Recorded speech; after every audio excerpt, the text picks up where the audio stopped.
Good morning and welcome to AutoTalk. AutoTalks are held third Tuesday of each month.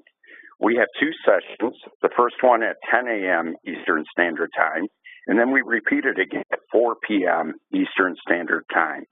Before I introduce today's guest speaker, let's cover a few administrative issues. First of all, everybody that registered for today's program will receive a copy of the session by the end of the week. If you have any questions during today's program, please feel free to enter that in the bottom right corner under the Q&A section of your screen. You see it right down there at the bottom right. And also, please stay on the line after today's presentation for a few programming announcements. At AIADA's last board meeting, Tim Zierden, Vice President of Cox Enterprise Dealer Partners, came in and addressed 5 key questions challenging dealers. Response from the board was so favorable and positive over the material that was presented. We wanted to ask Tim back on an AutoTalk. Tim, welcome to the program. Thanks, Dan. I really appreciate it. Good afternoon, everybody. So as Dan said, we're going to talk about 5 key questions that are sort of facing the dealer community today. So we'll take a little look at the used car landscape and some things that are going on that will affect the near-term outlook for used cars. We'll talk a little bit about credit and affordability and how that's impacting sales. We'll get into digital retailing and talk about what that consumer experience can bring. We'll touch on some new research that we have around the influence on in-car technology on the buyer's decisioning and some interesting things that are coming out of millennials there.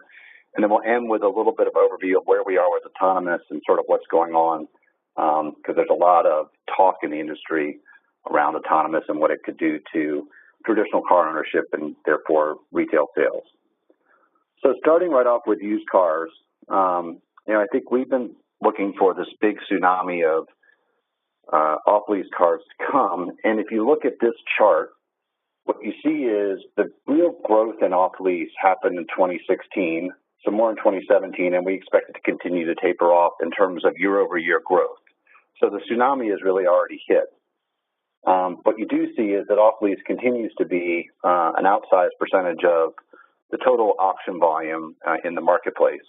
And one of the interesting things to watch over the last 6 or 8 months, if we've seen a lot of these cars come back, is the ability of the dealer, the franchise body, to pick up a lot of that inventory coming, as well as the captives getting very aggressive on their pull-ahead programs, trying to keep consumers in the cars. So the impact that we anticipated a little bit on what could happen with used car market values hasn't truly been seen. And in fact, if you look at the Manheim Used Vehicle Value Index, it's continued to grow sort of pretty linearly over the last 10 or 11 years. Part of that is a result of sort of what's coming back into the market. So on the left side of this slide, you see consumer sentiment and new vehicle sales by category. And we've seen, and we're all aware of this, the decline in interest in cars and the pickup in SUVs. You contrast that with what's come back to Manheim, and we're just looking at June here, but 52% of the in-auction inventory was cars, right? So what does that mean for dealers and as we move forward into the future with used cars is, this increased competition for the right vehicles is going to continue.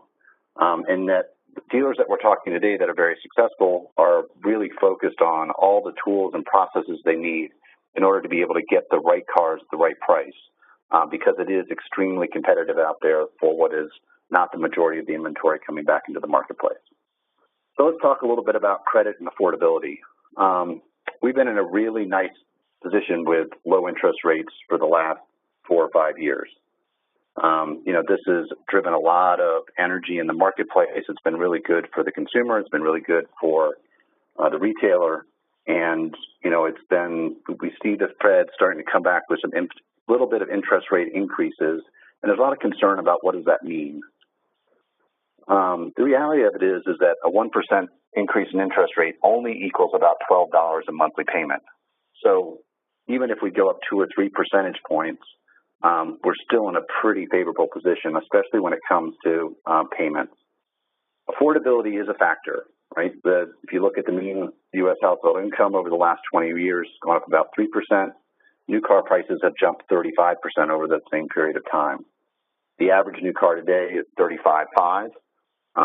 That's a pretty healthy sticker for somebody looking to get into a new car today.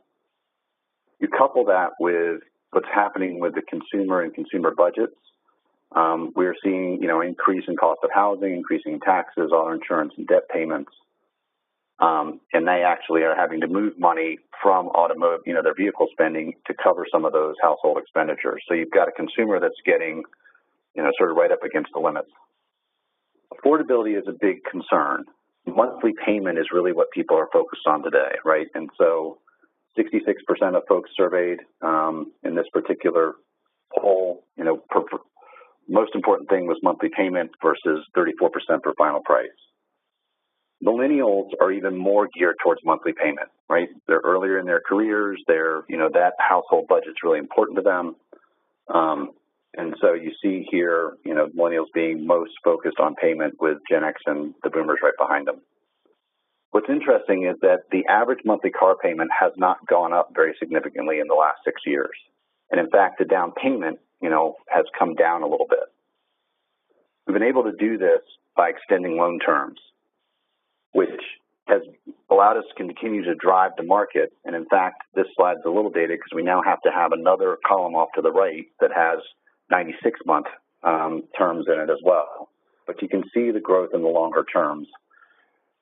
Keeps energy in the marketplace, helps folks get in at a payment they can afford. It is a risk to our industry as it keeps people in these cars longer. It extends out the buying cycle and puts them in a negative equity position for a few more years than they would have if they were able to buy the loan down a little bit closer. Millennials, of course, it's the same thing. Lower payments. Payment's very important to them. They're taking out the longer loans just by a little bit, but still overall loan terms are extended. For dealers, what this means is payment really has to be part of your vernacular very soon in the deal process. So payment advertising, making sure you're able to provide that in concert with your listings is pretty important. Also, shifting a little bit to CPO and used, we think has long-term potential to continue to help gross profit and help people get to the payment that they need. Third thing we'll talk about is digital retailing. So a lot of you have seen this number before. We went out and surveyed 4,002 consumers, and only 17 of those 4,002 liked the retail sales process the way it is today. It's a pretty bad number. And where is it that they feel friction? And this is something that, you need to think about. It really is in the negotiating and paper signing process where they'd like to have less time involved there and actually spend more time on the test drive and in delivery when they're trying to figure out all the new car technology, and we'll talk about that a little bit in a moment. So the top frustrations here, we sort of call this the valley of emotion. People come into the process. They actually really like working with the sales team. They get into comparing vehicles and payments, a little bit of pain. They enjoy the test drive. Then we get into sort of the meat of the deal. That is what is driving the low consumer sentiment. What digital retailing does is it allows folks to have a little bit more sense of control in the process and do some pre-work so that they're really able to get to that process a lot quicker. 56% would like to start the negotiation on their own terms. 61% want dealers to review prices, payments, and add-ons before F&I. 65% want dealers to make it easy to understand the affordability of the vehicles they are considering. And 78% are comfortable submitting finance applications online, which is great, right? This is a good news for us in trying to speed up that experience. Digital retailing is coming. Consumers are shopping this way in all parts of their life, except for automotive in some cases. And, we do believe it continues to drive a better consumer experience and will increase profitability over the long term. And so if you're not engaged there and you don't know what that means, it's probably a good time to start focusing on that. Fourth thing we talk about is in-car technology, relatively new information. And we went out and talked to folks about, how important is car tech? What does that mean to them? There's a lot more behind this. But what the key takeaways, especially for millennials, they will switch brands to get to the right technology. So if your teams in your stores are not real familiar with the technology, it's in the cars, they're not good at explaining it, they're not good at pointing out which cars have it and which cars don't and what the features and benefits are, you may lose that buyer, even though the technology might be there, they're going to go somewhere where somebody can explain that to them. 61% would rather have the right technology than the right color. And overall, 48% of people would switch brands to get to the right technology. So, that's something that's fairly new, and the technology is getting more complicated. The good news is when consumers are trying to figure out what this technology means, they first go, the first place they're going to go is the automotive manufacturer's website, the Tier 1 site. That has a lot to do with the Tier 1 branding and messaging that's out there in the marketplace. The next place they're going to come and look is at the dealership website. And this is an area I think that we all have opportunity in, both as providers in the space and as dealers, on how are we highlighting what's important, which features are important, what safety features does this have, what bits of autonomy does this car have, and what does that mean to the consumer on our websites and our listings? Because they are coming to your website looking for information and helping them make that buying decision. So something to focus on as we move forward. Millennials, of course, we're talking about them a lot right now, and that has to do with the fact that they actually have become the #1 demographic in the market today. If you look at sort of where they are, 65% of them say they know exactly what technology features they're looking for before they head into the dealership. Again, we talked about this, 59% would switch brands to get to the tech feature. 55% will spend extra to get that technology, and on average, they expect to spend $2,600 to get the tech features they want, which is higher than the baby boomers, which are the 35-plus generation. So, again, this is really important to the current consumer. We talk about the new age of retail, and what does this look like from a consumer perspective? You think about a self-directed, personalized shopping experience, right? So the consumer can get as far as they want to online. They bring that in. We pick them up exactly where they are. We don't back them into a sales process that's, we want them to fit into. If they've already done 5 steps, why would we back them up to step 1? And we need to take them at their own speed. Some folks are going to go very quickly and just want to get, they know the car, they know the price, they sort of have all that worked out before they get in the showroom. And some folks are going to want to shop. And that's hard for our sales teams today to sort of recognize that consumer, ask the right questions to make sure that we're meeting them where they are in the deal. But we need to personalize that shopping experience. Speed, of course, is continuing, it's high in the consumer's mind. We need to get to a process that we can measure in minutes, not hours, to get folks through the transaction. Transparency, it's out there, right? We've all been dealing with this for a long time. Our job is to try and make that transparency as predictable and profitable for us as we can, as we sort of meet the consumer where they want to be, but control the factors that we need to control to ensure profitability in the car deal. Experience is a big deal. So this has to be an enjoyable experience where we're building relationships, because retention, as we all know, is extremely important. Having a good buying experience will bring them back for service after the fact.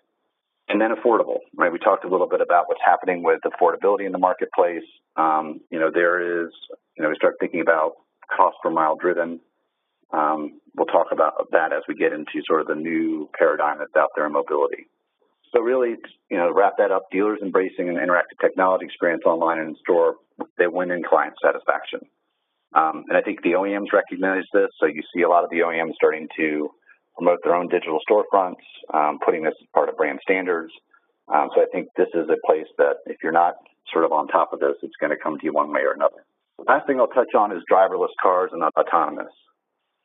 So let's talk a little bit where we are in the autonomous space right now. We went on and talked to a bunch of folks about, their feelings on autonomous. 80% of people believe, 8% folks believe people should always have the option to drive, which is good. And 63% believe roads would be safer with autonomous cars, which that percentage continues to grow. If you look down below and you look at sort of the 5 levels of autonomy, 0 being, no autonomy, 5 being no steering wheel, the percentages below indicate where folks are most comfortable in that continuum. And really, the 30% block is full autonomy with the ability for human intervention, or I can drive if I want to.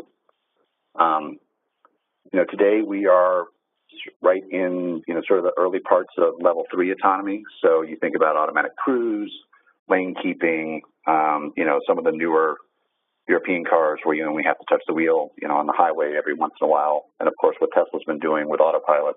But they are producing cars now that have level 4 capability, which is fairly autonomous. They're just waiting for the regulations to get figured out. So it's coming.